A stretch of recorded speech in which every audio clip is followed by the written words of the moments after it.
stay in good conversation, you gotta tune in to Coffee and Conversation with Collette. That's me. Thursday mornings from 7 a.m. to 8 a.m. on the only station, WHPR TV 33. See you soon.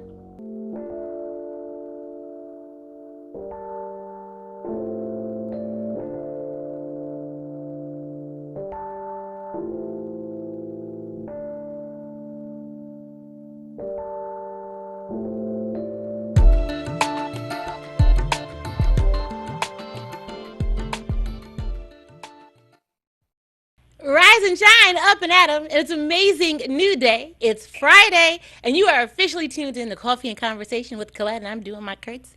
Because I am Colette Ramsey, and it's a pleasure to be with you. As I always like to share, I don't take anything for granted. I don't take your time, your conversation, your consideration for granted. We don't take it for granted here at WHBR TV 33. So if that is how you are tuned in this morning, great morning. Or if it is Comcast, great morning. Or Roku, or streaming live, or on an app, that's what the beauty of this technology is that we've made it available to you. So there's no excuses. No matter where you are, you can tune in and be a part of the conversation. You know what? Yesterday we were chopping it up, as they say, about black privilege.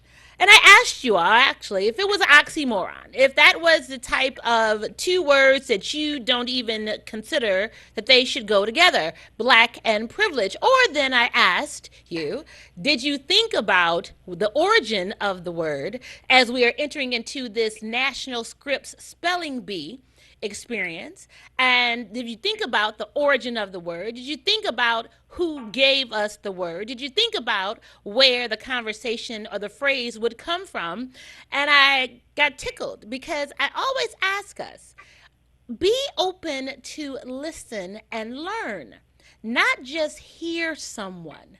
And when we are presented with things, whether we are corrected because we are not perfect people, we do not have all the correct information, and if individuals can give us something that makes us better, we need to grasp a hold of that.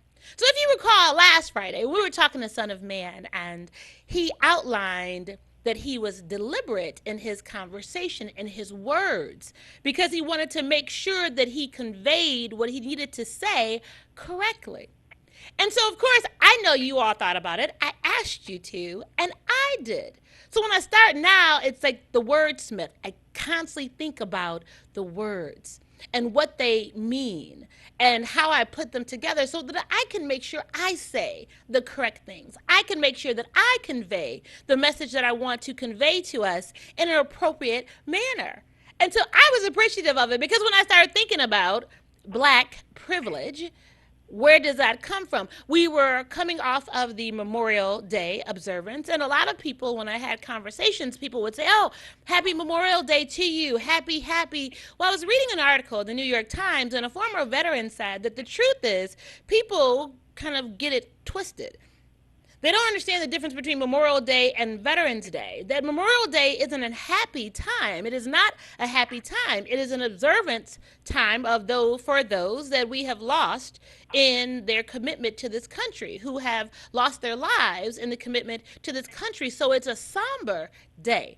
It is a day of reflection versus what society perhaps has taught us. It's the onset of summer. It's the time to have a barbecue and all these other kind of things. And so we miss the meaning. So I'm reading, I'm thinking, I'm going back. Son of Man's conversation is in my head. I'm like, okay, Colette, it's playing off words. What does it look like? And in doing more history for Memorial Day, did you all know that the first acknowledgement of those who have given their lives or lost their lives for this country was from slaves?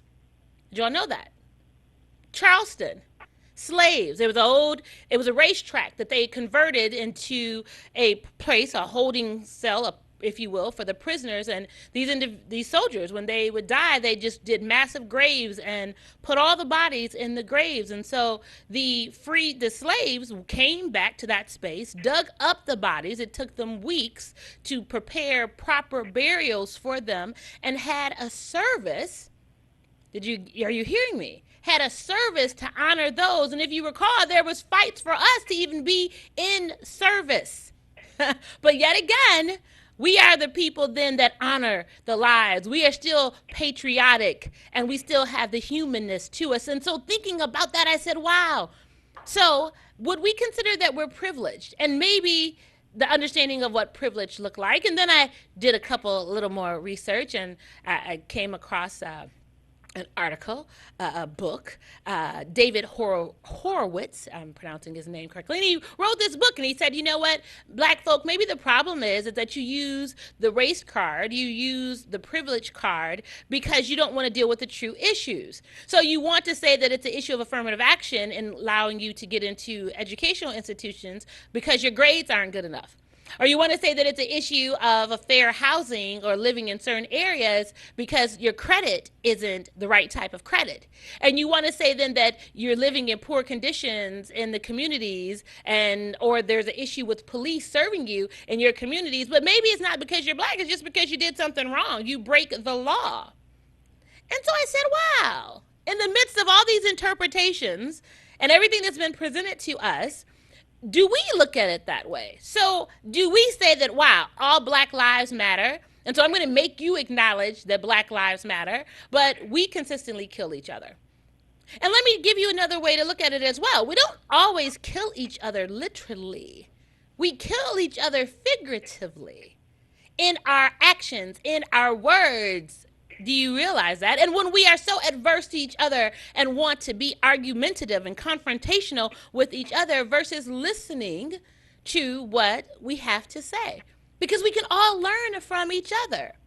But is that just who we are? Is that why we're in the situation that we're in? Because we want to use certain words and play on certain scenarios to benefit a platform. But at the end of the day, as we talk about, because it's Solution Friday, that it literally has no bearing on the action and the progress of us. Whether as a community, as organizations, we keep talking the same talk and nothing changes.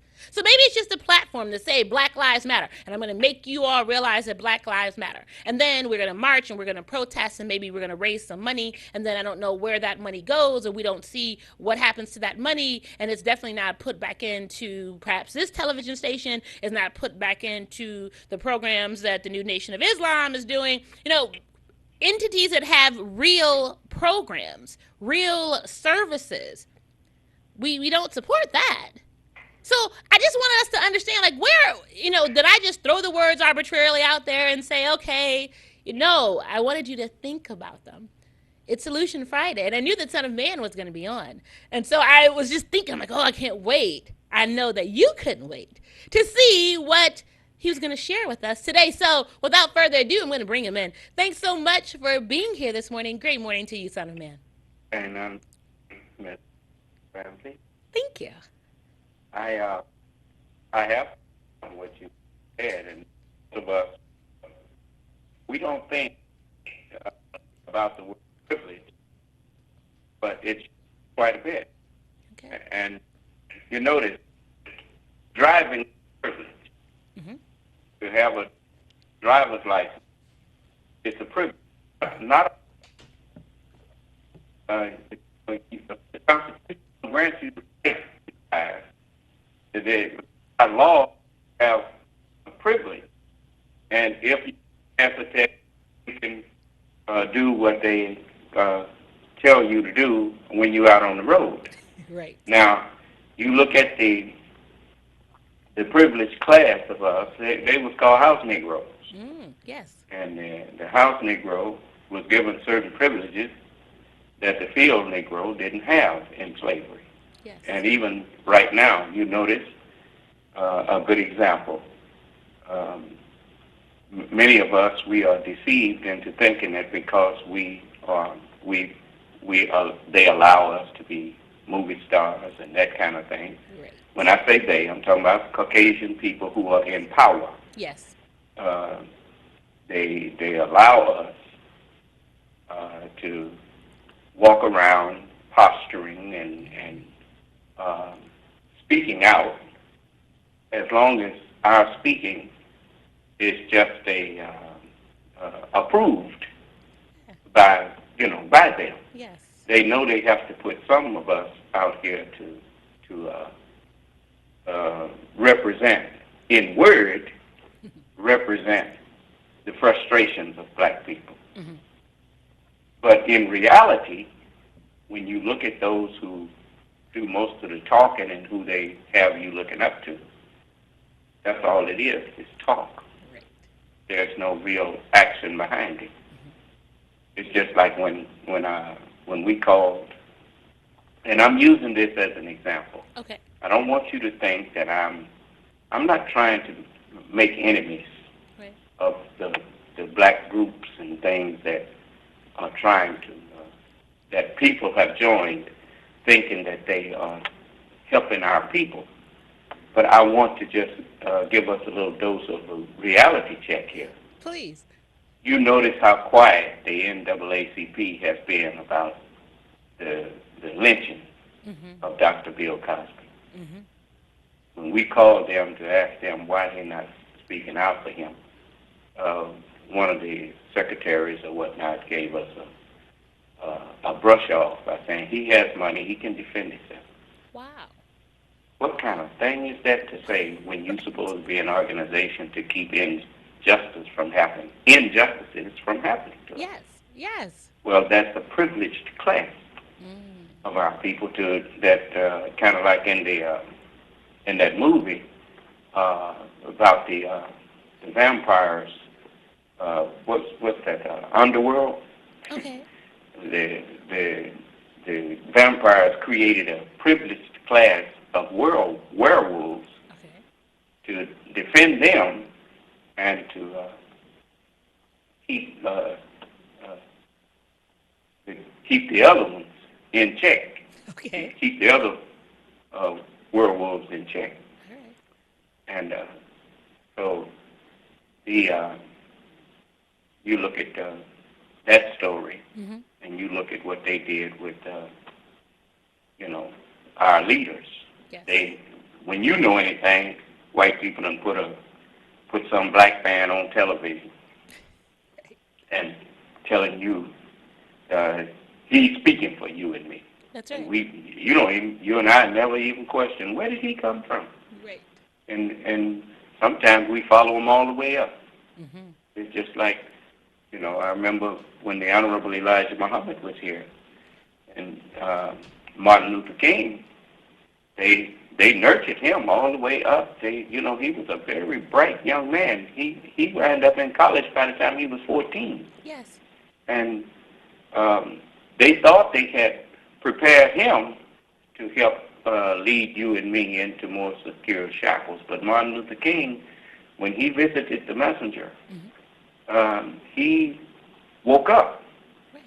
and as he told, what's his name, Harry Belafonte, he told Harry one day he was sitting down thinking about what he had been teaching and doing with his people. He said, Harry, I think all I've done was invited my people to a burning house. Wow. And he started speaking out against the war. He started speaking out against the things that, like he gave a little lecture on black, everything that you learn about black is something evil, Right. and everything you learn about white is something good. And the white man was listening. Right. And so Martin Luther King, who was of the privileged class, Mm-hmm. they started preparing to take him down Okay. because his privileges were being slowly taken away to go out and just speak and be looked up to. They started vilifying him. Yes. And it's just like you notice all of the black leadership, other than those who was following the Honorable Elijah Muhammad. White people call them up on the phone, quietly threatening them. They never threatened Malcolm until he started following them. Right. Then they'd get on the phone and start masquerading themselves as some member of the Nation of Islam or whatnot. But it was actually white people and the FBI and all of them Mm-hmm. calling that man up, threatening him, and trying to put brother against brother. But privileges a privileged class is what the sports figures, the movie stars, Mm-hmm. all of the black people who seemingly made it in this country. You see how quickly uh, they shut down Miss Goldberg, Whoopi Goldberg, when Yes. she spoke up for Dr. Cosby. Then they made her come back out there Yeah. and deny him if Yes. she wanted to keep her job, if she wanted to keep her privileges. Mm-hmm. So Nice. uh, anytime that you are not under their control, they don't mention you. Right. You notice white people never mention in their news media the Honorable Elijah Muhammad, and you will never hear them mention me. Right. You hear them mention me. I talk about them all the time. You won't hear them say nothing about me. That's right. It's because I'm not one of their lackeys. Mm-hmm. No, excuse me, because that sounds like I'm trying to beat down those of my people who they have deceived into working for them. I'm not one of the privileged ones that they put up there, Oh. because most of those who are privileged, they don't see themselves as being privileged. They Mm-hmm. think they see themselves as having worked hard, and if you look at the young lady, Wendy, what's her name? She got showed, Ah, Wendy Wendy Williams. Williams. She Wendy thinks she Williams. worked her way to Yes. that position, and that's the most of our people, and Right. we don't control the media, and some think we are way in. Uh, the, and when we do have a media a media outlet we control, Mm-hmm. most of our people don't support it. Ah. I mean, Right. look at the station, Mm-hmm. WHTV. It should be low power.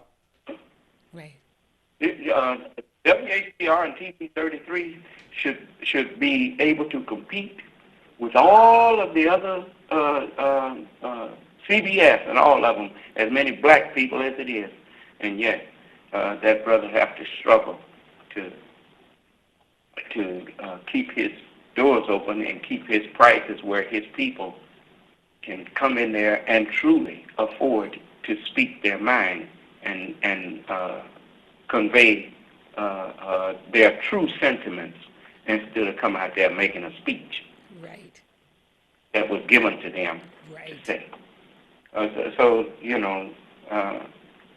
yes, there's a privileged class, and Yeah. we need to recognize it, and those who are part of the privileged class need to know that the purpose of them being privileged is to actually help keep their own people down. And Absolutely. you notice white people are not. Uh, uh, you don't call them a privileged class. No. This is their country. Right. That's why even when Mr.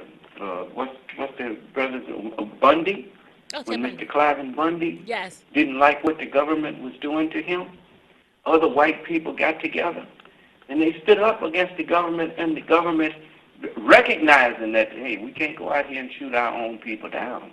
We can't. But, Yes. they were able to show you that this is their country. Right. Right. A white citizen owns America. Right. We don't own America. Hmm.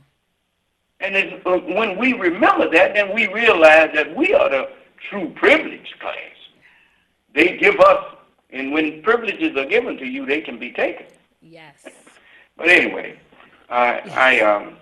as long as we let them educate us about the Yes. meaning of words and all of that kind of thing, we're going to always be misled, Yes. and we're going to always be thinking wrong. Yes. It's just Yes. like I know we usually go to the phone lines later, but if Right. you want to go to the phone lines now, I know there's brothers out there, just like Mr. What's his name? Alonzo Fleming, Okay. Dr. Fleming. Okay. When I first met Dr. Fleming, he and I got along fine. Okay. And next thing you know, Dr. Fleming seemed to have something, had a problem with me, and I didn't even know why. I still don't. Okay. I've always respected him. Right. And you know, I'm the one told him to start using his title again. Okay. Because he worked for it. I said, use your title, brother. Right. You ain't got nothing to be ashamed of because you got a doctorate degree and people may be jealous of you. Sure. And but if he got a problem with me and listening, I'd like him to come in here and tell the people what it is. What did I do to deserve your wrath? Hmm. All I'm here trying to do is to help my people. Yeah. And you can tell when Sister Collette, when you talk about the definitions of things, most people don't understand that when the Scripture says, "Whosoever is greatest among you, let him be the servant of all." You know what happens when you somebody's servant? It's just like somebody's child. Right. Whenever a child is doing anything, and an adult, or especially an adult, Right. questions them, the adult can stand there and say, "Why did you do this?" And the child will say, "Because such and so," and say, he'd stop what he's doing and say, "Because such and so and such and so and so." Right. And then the adult may say, "Well, where are you going tomorrow?" You know, that child, no matter how many questions that adult asks that child, Mm-hmm. that child never says, "I don't have to answer you." Right. That child, as long as those questions are legitimate questions, the child, no matter what he was doing, has to stop because he recognizes that adult is someone that he should answer questions from. Yes. You notice I'm the only leader that you have that stops every time people want to question him. Absolutely. Whosoever shall humble themselves as a little child, Yeah. the same is greatest in the kingdom of heaven. You notice how when people talking to us, the average person that's talking to us, if we try to stop them, they say, "Don't cut me off. Right. Such and so and such and so and so." When I'm talking, and someone makes a sound or want to question me about what I just said, Right. I stop immediately, Mm-hmm. Mm-hmm. like a child. Well, then you know what, son of man? We can stop. So, We can stop right now because the lines are lit. yes, ma'am. Okay? So, everyone, here we go. We're going to have this great conversation. And just before I bring us all together, know that we are here to educate, enlighten, and empower. There's more than one way to have a conversation. Okay? Because we're not going to do the disrespect thing. I shouldn't have to put that disclaimer out, but I'm going to put it out right now. We're not going to do the disrespect thing, okay? So when we get everybody in the conversation together, hey, you make a point, we give a pause, we allow for a dialogue. A conversation goes both ways. Everyone, you ready? So here we go, son of man. Let's go to the line. Thanks for your patience. Great morning to you. Are you there? Yeah, can you hear me? Yes, absolutely. Yeah, I called back this morning because that was very interesting. But the young lady that you played on the clip where she was saying that it's a privilege to suffer, and she named all the suffering we had. Yes. That changed the definition that she had no right to and caused confusion. But when I heard the Son of Man, he talked just then about in the English language that we have to use and we have to be clear about. He talked about practical things that what made a person a privilege. It gave them, they had enjoyment, not suffering. And that's what I was saying yesterday. That young lady was playing spillage with words. And what she done, she caused confusion, such as I hold the same position as the Son of Man, that the white skin privilege in America was to have a permanent job. That was not suffering. That was enjoyment. And blacks did not have that privilege to have jobs. But she turned it around. That's what I was saying yesterday. But I want to say I Well, think stay that he's wait, and stay right there then. Let's stay right there because everyone, the clip that he is referring to is spoken word artist Crystal Valentine, and her piece was entitled "Black Privilege." And her position in her piece was: should I identify it as privilege if I have to mention the names of black sisters and brothers who have been slain by police? Should I consider it a privilege if I have to know and utilize my sisters and brothers and my unborn children? She was taking a position of, based on all the atrocities in this society, then should I call that privilege? That was her position. So for me, it wasn't that we are now critiquing or demeaning her position. That was her viewpoint of how we look at black privilege, period. So I understood what you were saying yesterday, but my I guess cause to you was look at it from the perspective in which she presented. That if we understood black privilege, why are all these things happening to us? We acknowledge all these things happening to us and we do nothing about it. well. I would So, say this.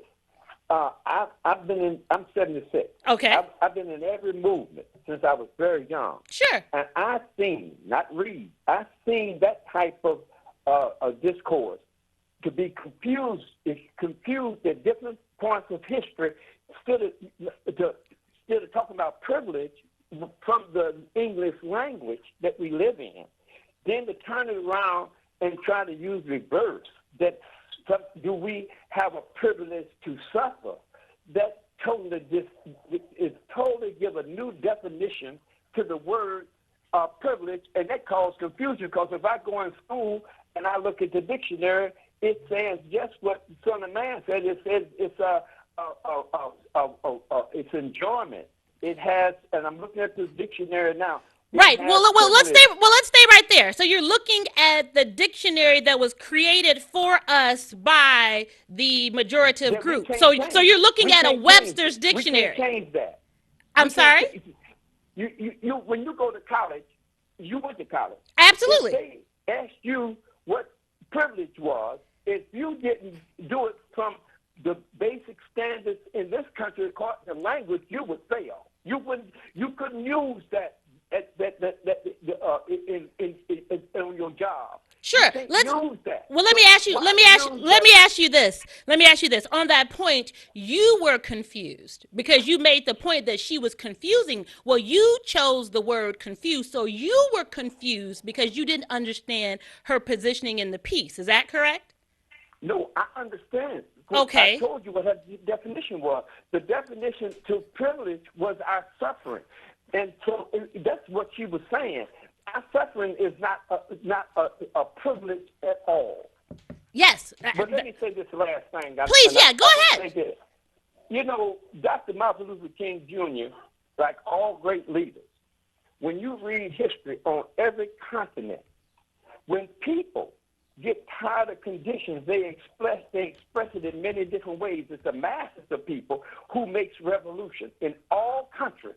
And great leaders join those movements and give clarity to those movements and organize those movements. And usually those leaders come from the educated class, but they come as individuals. They are able to join the movement. Okay. So what I'm saying, Martin Luther King Jr., I never read, when I read all his books, I read Where Do We Go From Here, or Why We Can't Wait, and he never said he led the people into a fire. And read his last On the Mountaintop. He was consistent that the tactic that we should use was mass demonstration, because mass demonstration was stop business, and that's the way you hurt their pocketbook, and that's how you win.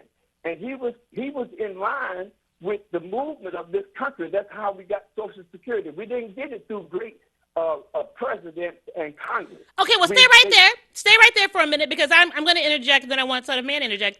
I don't recall the conversation that we just had that said that Martin Luther King made the statement.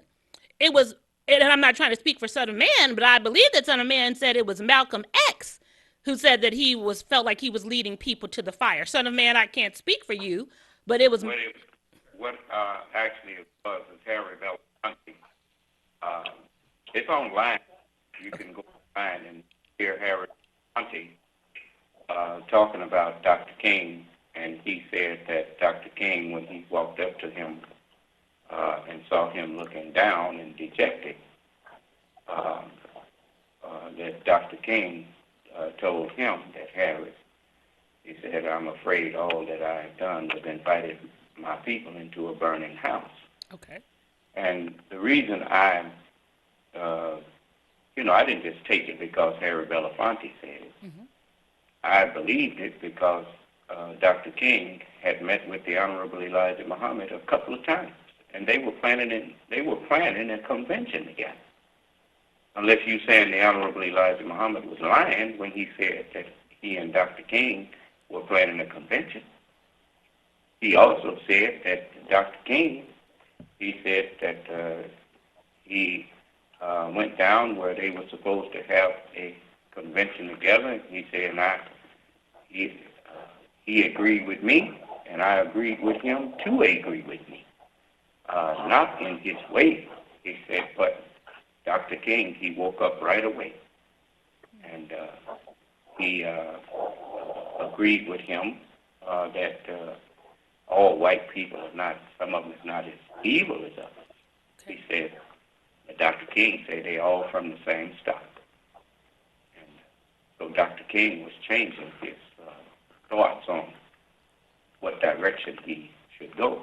And there's no black leader who would meet with the Honorable Elijah Muhammad that would not have changed his thoughts if he kept on meeting with him. If he wasn't planning nothing with the messenger, why would he go visit him a couple of times? He didn't just go once. Okay. So just because you don't see it in no book out there, that don't mean that it didn't happen, that the conversation didn't happen, brother. So, it's just like I know that the reason that the sister that you saying was confusing people was because the way she said what she said, it didn't make sense. Even though what was said, what was communicated, was just miscommunicated. It wasn't that it was false. It was just miscommunicated.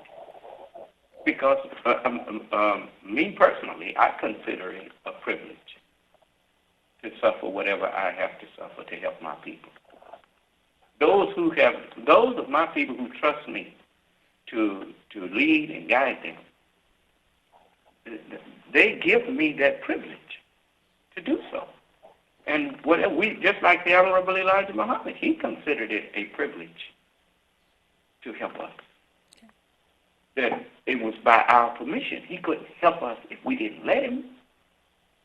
So it was a privilege that to him for us to trust him to help us.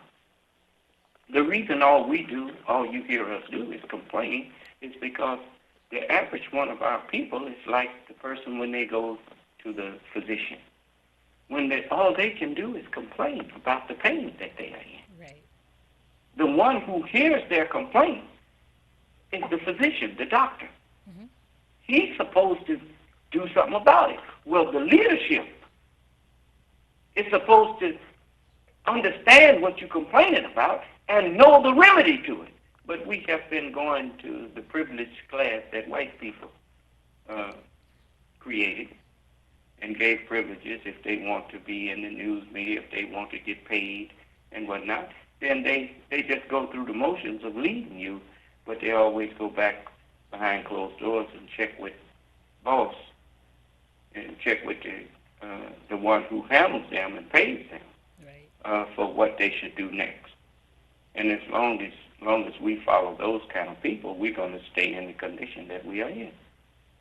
And so this is what I say. You know, many of you, you know what's wrong. You know that we are messed up. Right. But instead of you getting with me, I have the solution. All you want to do is talk about what's wrong. Sitting around talking about it ain't going to get it done. The doctor don't want you to just keep on when you go to the doctor's office and he asks you, okay, tell me what's happening, and you start telling him. Then once he says, okay, I got it. He don't want you to just keep on talking. He wants you to let him do his job. Well, I have the solutions to our problems. I'm just asking you all to give me a chance. You're not from behind all of these people that set up there and getting paid to do nothing for you. Brother If you gave Tyrone? me a chance, if y'all gave me a chance for a 1 week and really trusted me, you wouldn't want to get behind nobody else but me. Because I'm not here to rob you. I'm here to solve our problem. It's just like I'm not afraid that the Ku Klux Klan or nobody else going to call me up threatening me. See, you got these people walking around here calling themselves Muslims, talking about they got to hide. I'm not hiding. Right. Because I truly am a Muslim. The devil ain't got no authority over me. And I say it to his face. Right. And if he's stupid enough to put his hands on me, that'll be the end of him. Or at least try to put his hands on me. Right. Yeah. So, brother, stand as much chance of murdering me or getting away with mistreating me now as you would of taking a rocket ship to the sun. Right. Right. So, I'm here for your salvation. If I didn't have power to save you, I wouldn't be a savior. Allah has given me the authority to speak for us. And you notice, brother, I don't mean no disrespect to you. I'm not trying to disrespect you. I'm just telling you who I am. And I'm standing ready to answer any questions or any arguments that you all present. You don't hear none of these other leaders telling you come in there and show them that they wrong. You go to stand up in their meeting and argue with them. You know they'll put you out of there. Right. Right. I don't try to throw you out because you try to argue with me. I listen to your argument and I answer your questions. Do that sound like I'm arrogant? No. I'll answer that. No. So, it's just like you ask Miss Ramsey. Ask Richard when he gets back better. When he suggested that I start doing these morning broadcasts with him. I have to wake up at 5 o'clock and get up at 6 o'clock in the morning when I'm on here with you. Ain't nobody paying me. Right. I don't look for no pay.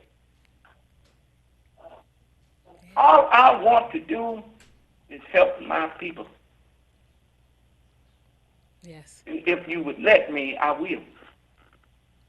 Okay, Brother Tyrone, do you have any other comments? It's time for us to stop just spinning our wheels and just going to people, and every generation got the same complaint. Yes. Every generation, the same complaint. Yes.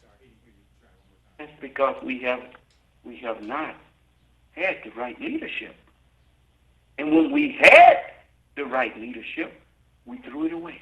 Mm-hmm. The Honorable Elijah Muhammad took them complaints that we had about no jobs, no freedom, no justice, no equality. He started giving us freedom, justice, and equality. He showed us how to give that to ourselves. White people used to have to respect the fact that we wouldn't even let them in our temple. Right. Yeah. Yeah. What so-called Negro in America had anything that the white man couldn't go into? Right. But Muhammad's temple was a place he knew he could come just walking in there. If the police wanted to come in, he had to check his gun at the door or don't come in. Mm-hmm.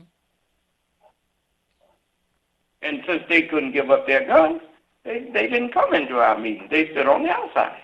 Okay. All right. Okay, no officer disarmed himself. And with me, I don't care. Right. I don't care. He can bring his gun or whatever. He can sit down and listen. I don't care. The messenger said, we don't search you out there at the door because we think your gun's going to go off and kill us. We only wanted to show you that the weapons of this world will not be used by us. And if you came into the temple with any brother or sister, you saw all of them get searched, including the one who brought you there. Sure, sure. Because we did not allow nobody that's in the nation of Islam to carry weapons. Right. And that is the thing that even to this day, no weapons among us. Okay. If Allah is with you, what you need a gun for? Right. Right. If God is truly with you, if all of them, if Saudi Arabia, if they really is a Muslim country, what they need to buy all of these weapons for? $100 billion. They just made a deal with President Trump for over $100 billion worth of weapons. Great point. No, the only Muslims on this country, on this planet, is those who with me. Nice. Okay, so Brother Tyrone, do you have I any died. other comments? In mind. Yes. I would say this, Okay. Paul, that when only reason I wanted to make clear about Dr. King, like all great men, when they die, the people don't go to them. They left written material and cite from them, but they reduce those great leaders through gossip and through the internet. So I want to bring clear to you that all great leaders are created by the intensity of the struggle of the masses. And those great leaders, usually like Mao Zedong in China, Lenin in Russia, those leaders like that, and Martin Luther King in America, those leaders move for the benefit of the masses of people, and they leave traces of it and evidence of it, such as Medicaid, Medicare, food stamps. It's talked about Martin Luther King and the revolution that the people carried on, and he led and gave consciousness to. And the civil rights of 64 and the voters' right in 65. He accomplished more for us, the masses of poor people, and who is the masses, than anybody in the history of America. So, and let me say this, the last thing. Okay. There's two thoughts in this world. Well, stay right there. Let me just the two thoughts. The two thoughts in this world is dialectic, historical materialism. Brother Tyrone, hold on 1 second. No, you stop right there, brother. See, that's my point. See, you wanna say things, and you don't want nobody to question what you're saying. Now, did you walk with Dr. King? No, but I was in the trouble in the South. Stop a moment. Now, you saying that a man who walked with Dr. King, we should just discount what he said Dr. King and him had in private conversation. Yeah, you should go to Dr. King's writing. No, man. No, I don't even want to hear that, bro. It's just like me. I was in Vietnam. That's hearsay. Just a moment. That's not fact. That's hearsay. See, that's what's wrong. That's what's wrong with us. No, you're going on. Wait, no, Brother Tyrone, hold on. With Dr. King, and a man who did walk with Dr. King, you want to just completely ignore anything he had to say about Dr. Martin Luther King. Now, why would Harry Belafonte, what reason would Harry Belafonte have to lie about a conversation that he had? I don't believe Harry Belafonte said that. Okay, well, this is what we're gonna do. Hold on 1 second. I'm gonna do some fact finding. Okay, I'm gonna do some fact finding. So you come in here and you know I'm like this. I don't agree with everything that Minister Farrakhan has to say. Okay. But when it comes to conversations that he had with the Honorable Elijah Muhammad, I'm the kind of person, brother, that I know how to discern when a person is saying something that's valid. Minister Farrakhan have related many things that the Honorable Elijah Muhammad said that ain't in no book. Mm-hmm. But yet, based on what is in books and based on the kind of man that the Honorable Elijah Muhammad was, I know that most of what Minister Farrakhan said about the messenger, he may have not gave the understanding of what the messenger said, but when he said the messenger said this or the messenger said that, most of it is true. The messenger did say it. Okay. And I'll tell you, when it comes to Dr. King, if you listen to that mountaintop speech, when Dr. King said, he said, like everyone, I want to live. He said, long life, longevity has its place. Sure. But I am no longer afraid to die. Yeah. Yeah. If I The can. Honorable Elijah Muhammad said, Martin King, he said, a man that was frightened to death by white people. Okay. He said, but he woke up right away when he and I was talking. And if he was no longer afraid to die, then what was he telling you? That he was afraid. At one time, he was afraid. Yes.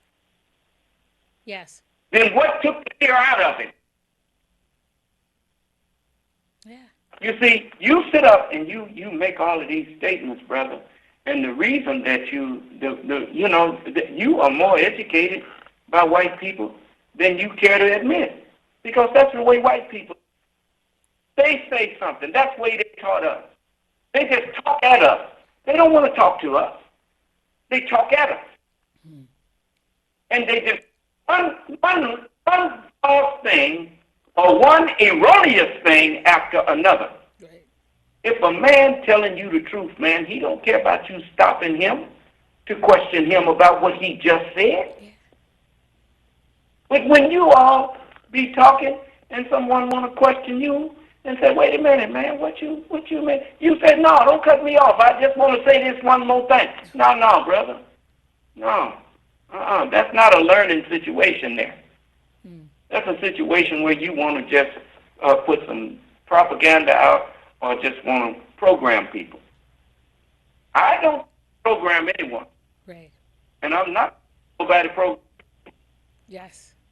So the man, if you will, we have another call. So let's go Yes. to the line. And everyone, I just wanted you all to know, I just did some research while we were talking. And so when we go to break, I'm going to look at the clips. I see a clip right here from a conversation that Harry Belafonte has about Dr. King. So it's going to be interesting, okay? But let's go to the line. Thanks so much for your patience. Good morning to you. Are you there? Yeah, good morning. Good morning. As I'm just blessed to even be here, Yes. and blessed to be in the presence of this thing. But I want to add to what the Son of Man has said. In my experience, in being blessed to live on this earth for the time that I'm here, Okay. that's insignificant. But what I have observed is that you learn from three things that I think of. You learn by seeing something, hearing something, and doing something. When I referenced that, I said, you come here divorced of any knowledge, and your first teacher is your mother, and hopefully your father. And how does she communicate that? So, in time has going through, and I look at things like that. How do you deconstruct what was, so you know how to construct what you feel, what you believe is? Okay. If you follow my train of thought. Okay. Okay. So if I deconstruct, let me add this part to you. Talk about privilege. I think the way people looked about privilege in the past, what they call it passing. Okay. When I say passing, people of our origins understand what passing is. Is that you wanted to, that person was able to be accepted into that culture. Yeah. Okay, enough said about that. But as I deconstruct things, I said, what are the tools that you use to learn? Right. Well, the written word and language. Okay, but then again, what language? Okay. Because the English is not the only language of communication. The written word is not the only language of communication. Okay. And I'm at a loss here, but even the Bible, when the Son of Man references, he uses the Quran. That's what it is, the Quran and the Bible, and trying to explain going forward. Okay, the written word. Okay, because someone wrote it down. Whoever that was, what you want to believe, wrote it down, and you use those as tools to communicate to people for the betterment of people. Okay. Now, as I deconstruct America, they did not, as I'm looking at this country, if you accept that we're all Americans, regardless of where your origin comes from, because America is not an origin. Right. It is, I'm just trying to deconstruct this. Okay, and not being angry with anybody, because I didn't go my mother, she would say, anger occurs in the bosom of a fool.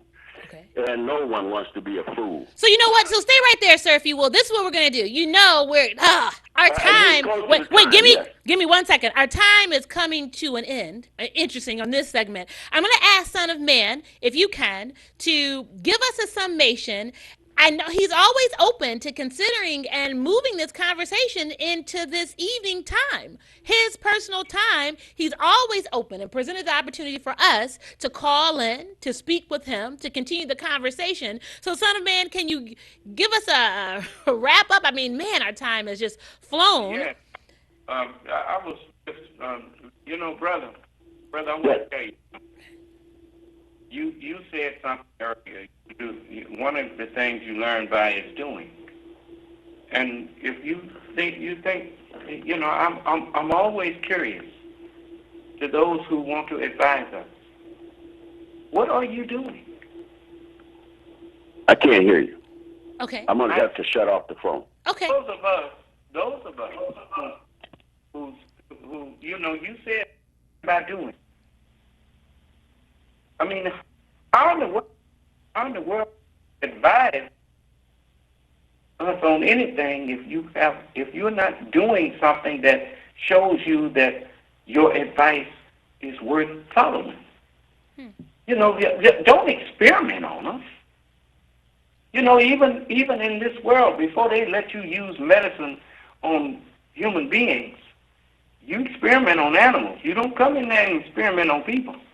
Especially without their permission, and you have to tell them that, look, we don't know if this works or not. We just trying this one. You volunteer, and even the government won't let you just let its people just volunteer for something that could cause them irreparable harm. So the things that I'm telling you that we should do, I'm doing myself. Now, what are you doing yourself that we should advise? Okay. And we can do this because that's not a rhetorical question.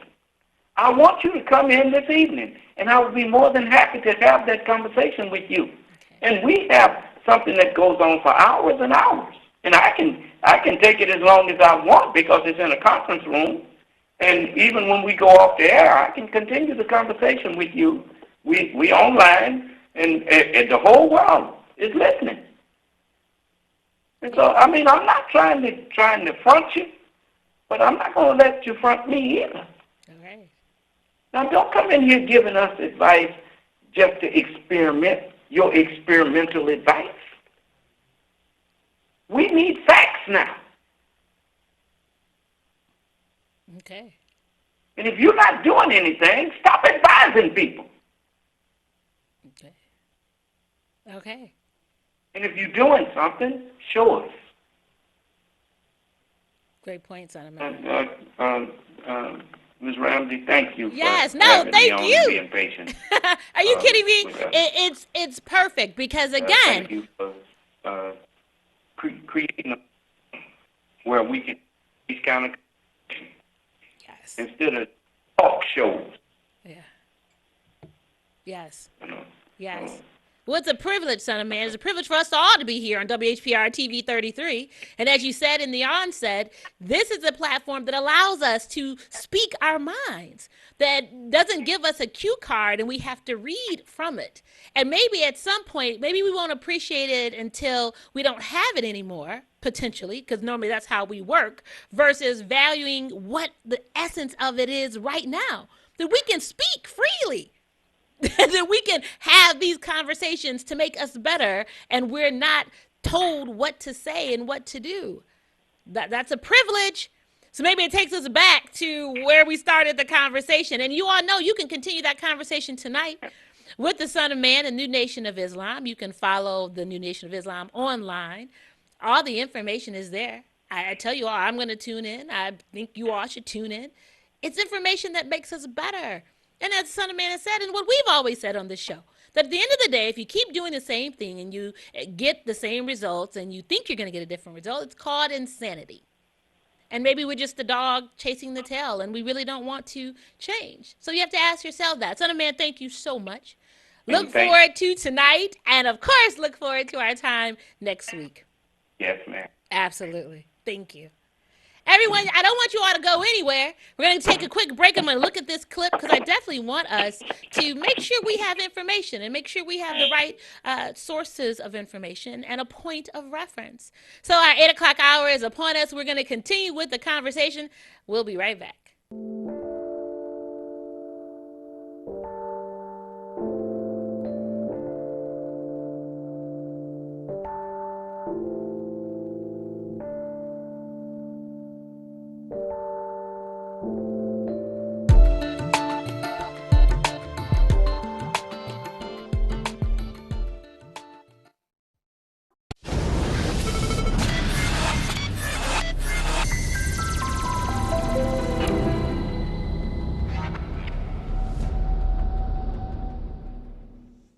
If you want to make sure you stay in good conversation, you gotta tune in to Coffee and Conversation with Collette. That's me, Thursday mornings from 7 a.m. to 8 a.m. on the only station, WHPR TV 33.